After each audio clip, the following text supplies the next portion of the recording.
একদা নীরব নিস্তব্ধ নিঝুম রজনীতে রাসূল পাক সাল্লাল্লাহু আলাইহি ওয়াসাল্লাম ঘুমিয়ে রয়েছেন।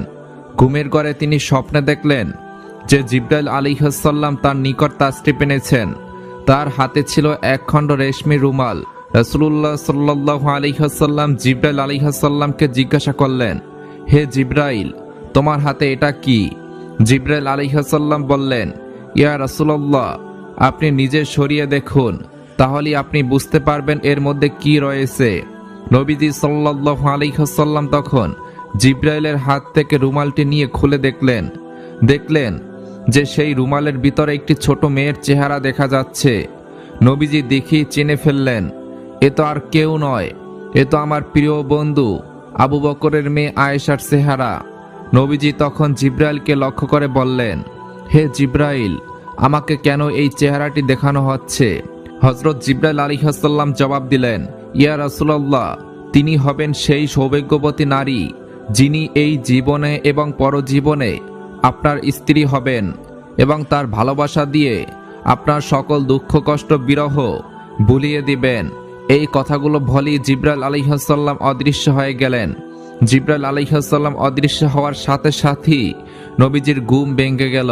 তিনি রুমের মধ্যে চিন্তাগ্রস্ত হয়ে হাঁটাচলা শুরু করলেন আর ভাবতে লাগলেন, আবু বকরের মেয়ে তো অত্যন্ত ছোট, যাকে উম্মে রোমান ঘরেই রাখতে পারে না, সারাদিন এদিক সেদিক সে ঘুরে বেড়ায়।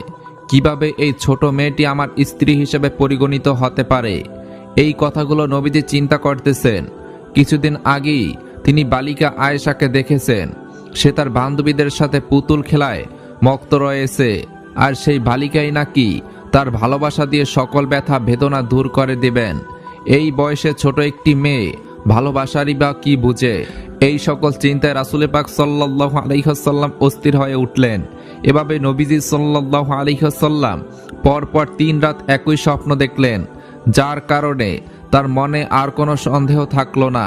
তিনি মাথা পেতে আল্লাহ পাক রব্বুল আলামিনের দেওয়া নির্দেশ মেনে নিলেন এবং বুঝে নিলেন আল্লাহ তাআলা এটাই চাচ্ছেন, যেন আয়েশা নবীজির জীবন সঙ্গিনী হয়।